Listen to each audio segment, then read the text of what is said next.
On our last day on the river, we went for a walk in the jungle, and half an hour later, we came across one of the highlights of our trip through Borneo. We heard the noise of branches, and high up, we could see a young orangutan moving through the trees. It is getting more and more difficult to find orangutans in the wild, and for us, it was an immense joy to be able to witness one in the jungle. Bornean orangutan populations have declined by more than 50% over the past 60 years, and the species habitat has been reduced by at least 50% over the past 20 years due to human activities. These include hunting, unsustainable and often illegal logging, mining, and conversion of forests to agriculture. One particularly catastrophic event was the 1997-1998 forest fires in Kalimantan, which killed up to 8,000 orangutans.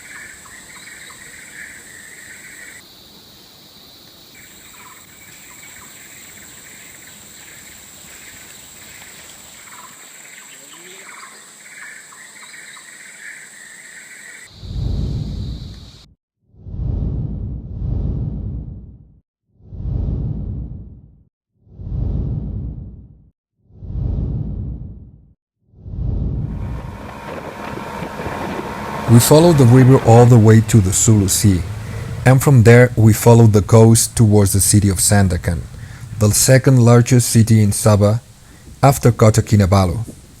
It has an estimated population of 150,000, and it is one of the main ports for exports. But the city was not really appealing to us because we wanted more of the Borneo nature we came to see, and we left just a couple hours later.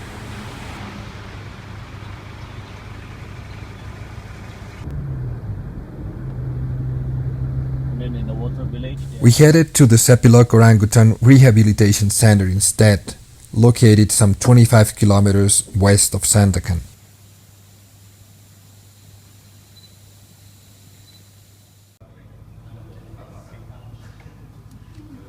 In the wild, orangutan babies stay with their mothers for up to 6 years, while they are taught the skills they need to survive in the forest, the most important of which is climbing, as they will spend their lives hiking the rainforest canopy. At Sepilok, a younger ape will be paired up with an older one to help them to develop the skills they need. Once they have developed their climbing and foraging skills, they are eventually released into the surrounding forest reserve to fend for themselves.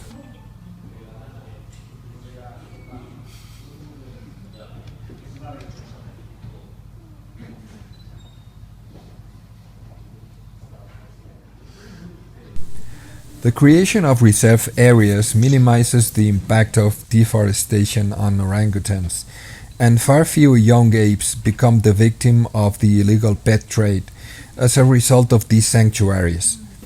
Babies are often caught during logging or forest clearance, or captured by poachers who slaughter the adult apes to reach them. Today, around 60 to 80 orangutans are living freely in the reserve, which cover 4,925 hectares, and approximately 25 orphaned orangutans are housed in the nurseries.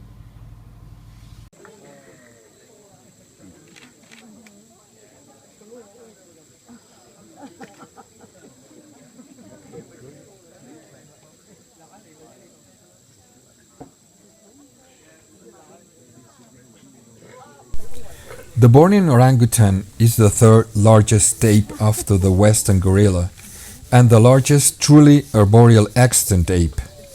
It is a critically endangered species. Males weigh on average 75 kilograms, ranging from 50 to 100 kilograms, and females average 38 kilograms, ranging from 30 to 50 kilograms. They spend most of the time in the forest and will sometimes return to the center for a free meal. Because they are wild, it can never be guaranteed that many will come for the feed, if any at all, especially during the fruiting season.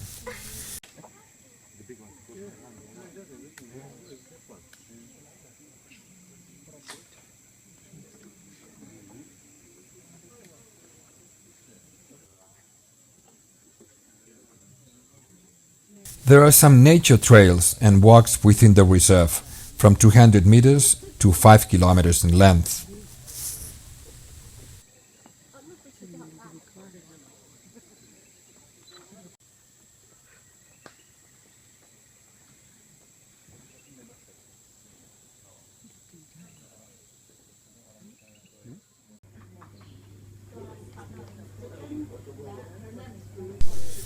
Not far from there is the Bornean Sun Bear Conservation Center, a sun bear rescue and rehabilitation facility, and there is where we headed next.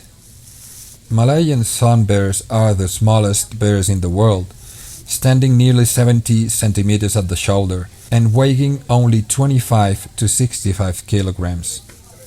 It is stockily built, with large paws, strongly curved claws, small rounded ears, and a short snout. The fur is generally jet black, but can vary from gray to red. Some bears get their name from their orange to cream colored chest patch.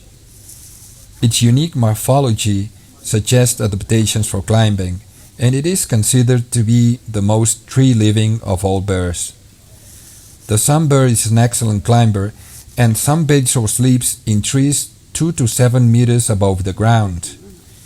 It is mainly active during the day, though during the night might be more common in areas frequented by humans.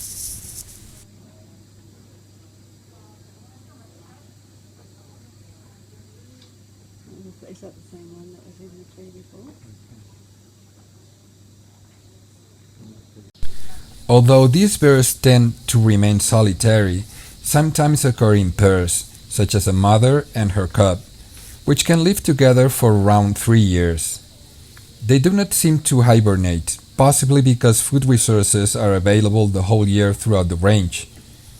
Being omnivores, sun bears have a broad diet, including ants, bees, beetles, honey, termites, and plant material such as seeds and several kinds of fruits. Some animals like birds and deer are also eaten occasionally. They breed throughout the year and become sexually mature at 2 to 4 years of age.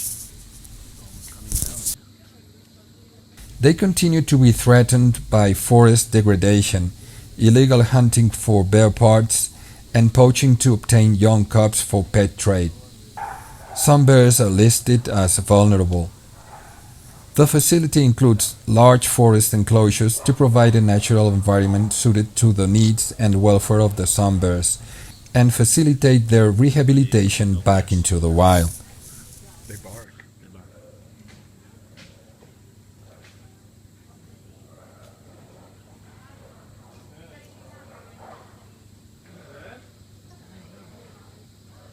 This is the end of our trip through Malaysian Borneo. We really hope you enjoyed it as much as we did. If so, don't forget to like and subscribe. Thank you for watching, and until the next time.